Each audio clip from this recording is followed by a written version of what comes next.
money is just a game. It's just a mind game. Now, when Bob Proctor told me this, I don't know, would have been 34 years or so ago, I kind of thought the man was crazy. I mean, me, energy, money is a mind game. And at the very same time, he was probably looking at me like I was crazy because I didn't get it.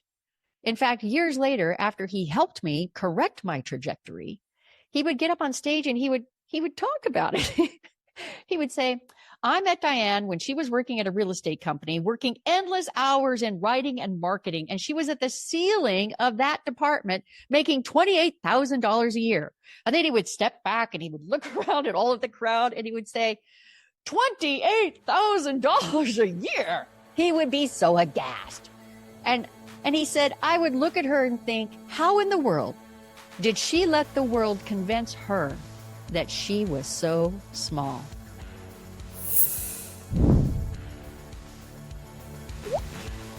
I want to tell you something right out of the gate. You were never meant to drag around money chains made of debt and guilt and limitation. So why are they still clanking around in your world? Hi, everybody. I'm Diane Armitage, and welcome to the Catalyst Code, where we crack the internal code that creates the external result. I'm your host, and after 27 years as Bob Proctor's writing partner and protege, I've been helping people all over the world step into their greatness and create better in their worlds, whatever that better might be. And I think it's about your turn. So each week in Catalyst Code, I teach you how to activate momentum, rewire your mind, and create results that actually stick. You are the catalyst. This is the code. So let's go. Now this week, it's a barn burner. I'm talking about the subject of money, which probably grabs more headlines than anything else in the world. And it's been grabbing headlines since the Romans were able to chisel headlines on stone tablets back in the day. Money has proven to be a conundrum, a dilemma, a stomper, a crusher in millions of people's lives. It's an enigma. It's a puzzle. And it has the ability to suck the air right out of the room. It has the ability to suck the air right out of your soul. When you have to think about money a lot in your life, it's usually not because you've just won the lottery and you're trying to figure out who all gets a check from you, who you're going to pay the money to. So what you're going to learn today here is that money is an energy, just like your health and just like love.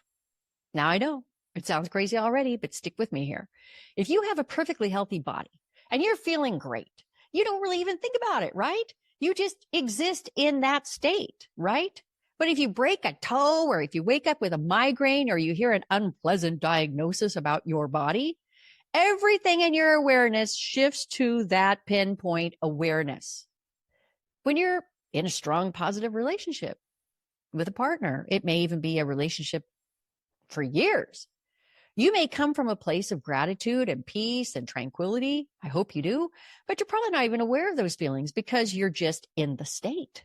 It's where you live from every day. But if something unexpected or negative were to suddenly happen with that partner or between the two of you, you'd better believe that all your awareness shifts to that issue, right? Right? Money, or the lack of money, operates the very same way. When or if you have an abundant supply of money that just keeps heaping up in piles all around you, you certainly may check on it. You may move it around a little bit. You may do things with it. You may buy things with it. I certainly hope you do. But that abundant state of being is just a state that you are in. It's a part of who you are, of how you live. So it's really not something that holds your awareness. It doesn't hold your awareness hostage by any stretch. But if you find yourself repeatedly or ongoingly making ends meet, monitoring your debt or the bounciness of your checking account, if you find that you make money and lose money and make money and lose money and you keep going around and around in that circle and it never seems to end, no matter what you do to hold it and protect it, you feel like you're still trying to figure out how to pay for things or how to cut back to a budget that feels a bit stringent or even suffocating. If you feel like you have to say no to the things that you really want in your life for you, for your spouse, for your family, for your cat, for your dog. And you can't foresee bigger gouts of money marching in the door anytime soon. When you're in that place, it becomes your state. That place becomes your state. And after months and years of this, it begins to feel like a part of who you are, a permanent attachment of ongoing mild to severe misery. It's like those clanging chains of Marley's ghost, you know, when he was marching around Scrooge's apartment, the guy dragged those things around.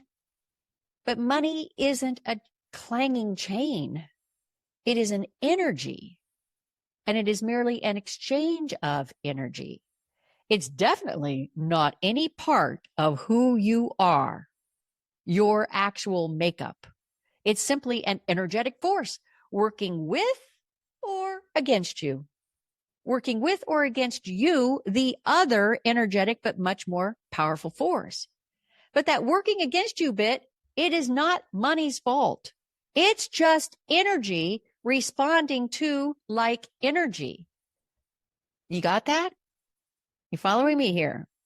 So today, we're going to start changing that perception that might have had you believing, falling for the lie, that money has some kind of power or control over your life, that it's the deciding governor of how you live.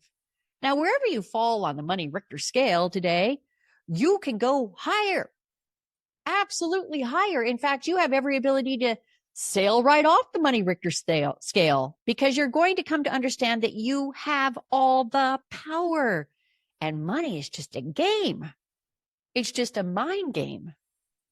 Now, when Bob Proctor told me this, I don't know, would have been 34 years or so ago, I kind of thought the man was crazy. I mean, energy, money is a mind game. And at the very same time, he was probably looking at me like I was crazy because I didn't get it.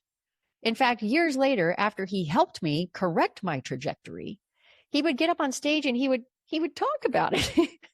He would say, I met Diane when she was working at a real estate company, working endless hours in writing and marketing. And she was at the ceiling of that department, making $28,000 a year. And then he would step back and he would look around at all of the crowd and he would say, $28,000 a year. He would be so aghast. And he said, I would look at her and think, how in the world did she let the world convince her that she was so small? The very last video that Bob ever recorded on this planet was a surprise video gift for me. He decided to give me a very powerful endorsement of me as a mentor and the legendary course that I was offering as a must-have course. It was really quite a phenomenal gift that he did for me. And you'll see that video at the top of my YouTube channel. But he said in that video, he said that when he met me, he said, Diane was one of the most powerful writers I had ever met in the world, but she didn't know it yet. And as we worked together, she came to understand who she really was. I saw Diane create legendary success for herself and for her clients, including me. Now, Bob saw who I really was before I did for myself. And I changed my trajectory. And I did create legendary success in my life because of what he taught me about my power over money, about my power to choose a life I deserved, period. This is now what I'm here to do for you in the Catalyst Code. All the best lessons that Bob personally taught me, every step I took to put that teaching into action, to propel myself from a life of lack and limitation and debt ceilings and holding back on how I was going to spend my money, to one of abundance and freedom. And I've really enjoyed creating new classes, new courses that really help my clients understand in a new way, a new angle, because I came from so much lack and limitation. By time Bob met me, he had already been the Jedi Master mind guru of this for 40 years.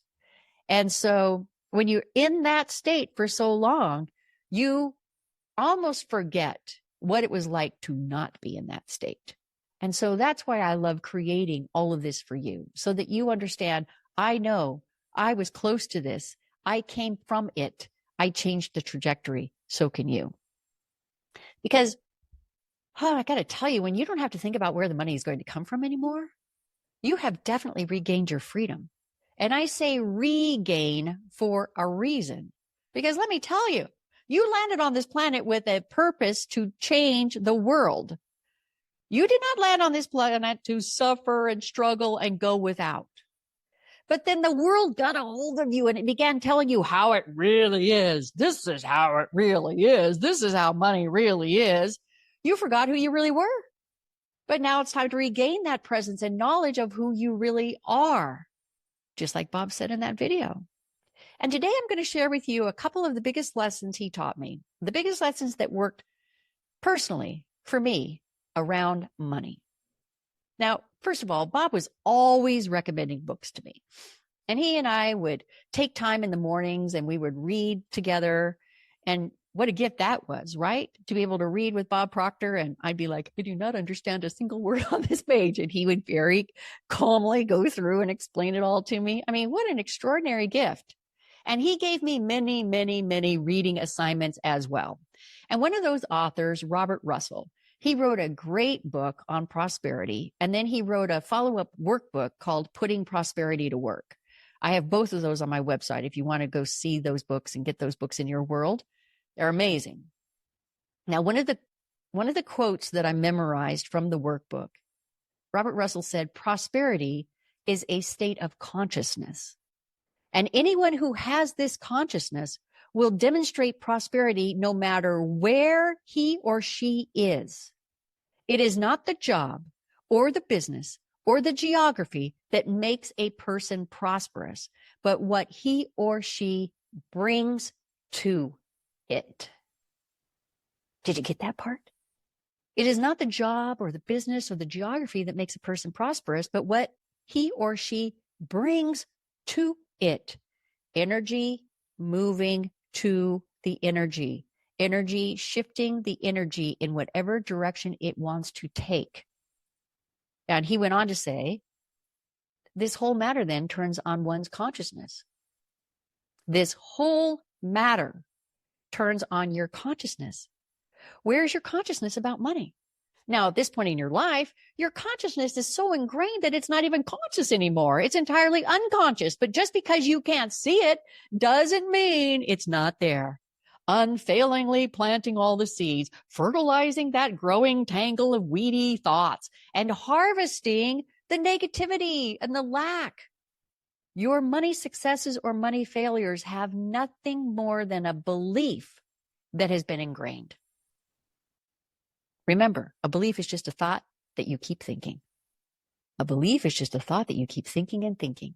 You keep thinking it and you keep getting emotionally involved with it as you think about it, every time you think about it. And before you know it, you have a belief that begins to steer your ship. It begins to steer your entire life's journey. Now, it could be an awesome belief, but in many cases, not so awesome of a belief. This belief pattern becomes a habitual pattern. It's what I often refer to, what Bob always used to say, as a paradigm in your mind, a paradigm. It's a program. It's a program. It's a deeply cut groove in your mind and your life that just spins like a vinyl record in a circle. Your life spinning, playing that groove, playing that track over and over and over. Now, let me give you an example. Okay, let's think for a moment about all of the things you've heard about money, all of the derogatory things you've heard about money, because I bet you've heard a lot more derogatory than you have heard positive. I mean, this is stuff that we've been told about money for years, for decades, as we were growing up in our own homes, even what we heard about from teachers, from coaches, from our peers, what we hear today. I mean, have you looked at the news? Have you watched the news? Or have you listened to people talking in restaurants around you? There's a lot going on right now today about money. So let's think about some of these derogatory thoughts, right? Okay, I'm going to come up with a few of them. Okay, how about it takes money to make money? Money doesn't grow on trees. Smart people buy used cars. We can't afford that. Put it back. How many times did your mother say that? We can't afford that. Put it back. At the end of the month, I always have more days than money. Everything has gotten so expensive. Money is evil.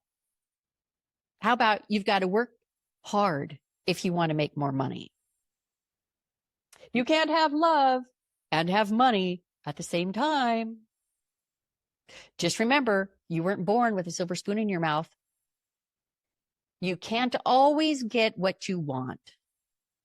I mean, the Rolling Stones sang that song. You can't always get what you want, but you eventually find a way to settle. How about we're not rich, but we're happy? How about your mom or your dad looking at you aghast and saying, I worked really hard for that money? Or another classic line from your parents, who do you think I am? Rockefeller?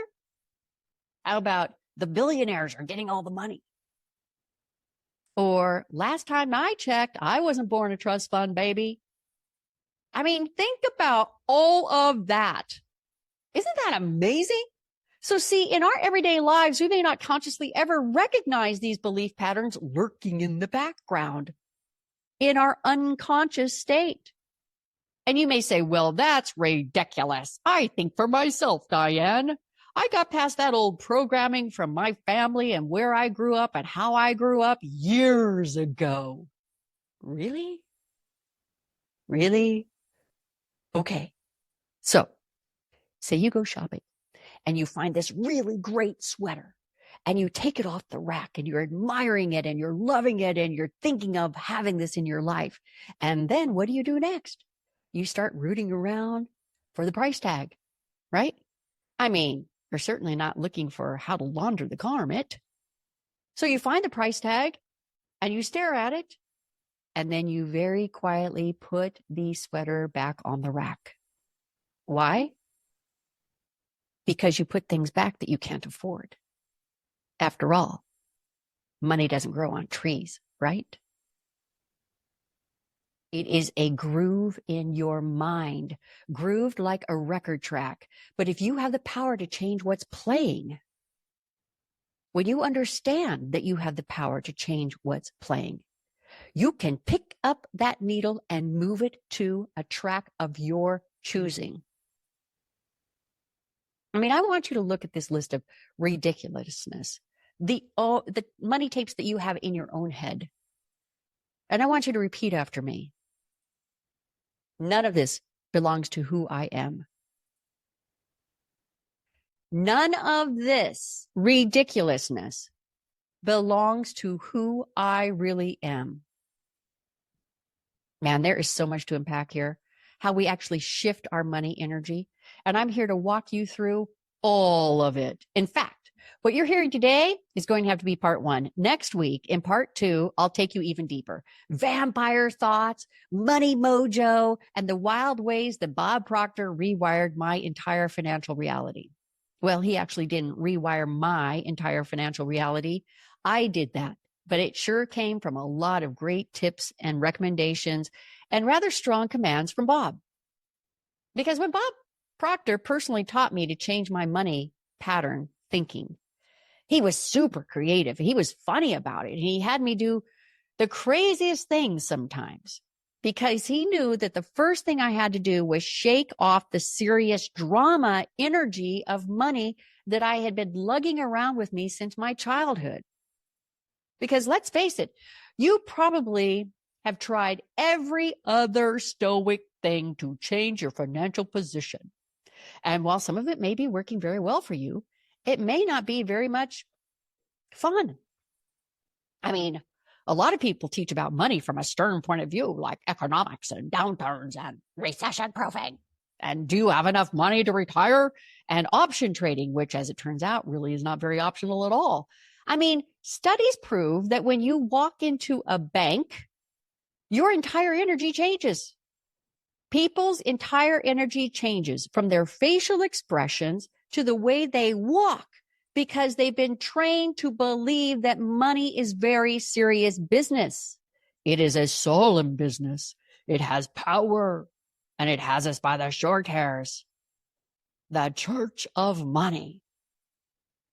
Can you even imagine then what a turnaround it was for me to spend all that time with Bob Proctor, who treated money like he was a friend, like an easy breezy kind of thing, like something that enriched his life and made life more fun. I saw so many instances of Bob having fun with money, and I got the biggest crack up watching him play the slot machines in Las Vegas because he always won. He always won. Whenever he and I were meeting to go to lunch or something, I would come down from my room, usually at the Bellagio, because that's where Bob loved to stay. And I knew I could just listen like a pointer dog for the biggest whoop, whoop, whoop, winner, winner, winner, ding, ding, ding, ding, ding, in the whole slot machine section of the entire Bellagio casino, because I knew I would find Bob at that machine. He was a whale in Las Vegas. He was a whale. They would send him invitations for their big slot machine tournaments. And let me tell you, these were not nickel slot machines. I asked him once, I said, how in the world he did this? I mean, slot machines are so random. I mean, they're random. And he would look at me in his usual blithe way, and he would just say, well, Di, I just walk through the slot machines and feel their energy. Now you may say, well, Bob Proctor, he was a Jedi master. Of course it worked for him. Of course he felt the energy. Listen, my friends, all of us start out as Luke Skywalker. Even Bob Proctor, back in the day when he was young, he was Luke Skywalker, fumbling and bumbling and getting swatted around by the universe because we don't know any better. But that doesn't mean that the Force isn't with us. That doesn't mean that the Force isn't with you, because the Force is in you. You are the energy. You are the kinetic, energetic factor. You have all the power. You just have to step into it. You just need to open yourself up to what Obi-Wan Kenobi told Luke Skywalker when they were on Han Solo's dilapidated ship and Luke is training with that laser thing. And Obi-Wan Kenobi said, the Force is an energy field. You hear that? You go back and you watch Star Wars. You're going to learn some interesting things that you probably never heard before. The Force is an energy field that surrounds us, penetrates us, and binds the galaxy together. Let go of your conscious self and act on instinct, Luke. Stretch out with your feelings. Now, that's a big hint to what I'm going to be teaching in the next part. I learned how to become a Jedi, and I can teach you how too, because most of us don't just know how to align with the force of money. We have to relearn it. And that's exactly where we pick up next week in part 2. I'm going to show you how I went from $28,000 a year to living in my dream penthouse in my dream city, and the tiny strategic steps that rewired my entire money state. Plus, in part 2, we're going to be dragging some money vampires into the light. We're going to play a game that will change your relationship with money forever. So stay tuned. Until then, remember this. You are the catalyst, and you've got the Force. You are the Force. Now, if today hit home, please hit subscribe. Share it with your smartest, greatest friends, and hop into the Code Vault. The Code Vault is your backstage pass to bold breakthroughs. Because although passive listening to this podcast is great, and I love having you here, it won't necessarily rewire your relationship with money. The Code Vault is my private $11 a month membership, where we dive deeper each week with exclusive mindset tools and strategy drops and activators that I create that help you apply what you've just heard. Inside this week's activator, I think it's going to have to be about a brand new tool to help you spot the old money beliefs that are still running the show, that are still playing that vinyl around and around. And I'm going to show you how to start rewriting that groove. I'm going to show you how to create a new groove for you. The link for the Code Vault is in the show notes. Go get it. And in the meantime, make it a great week living and basking in the state of your powerful energy. I will see you next week.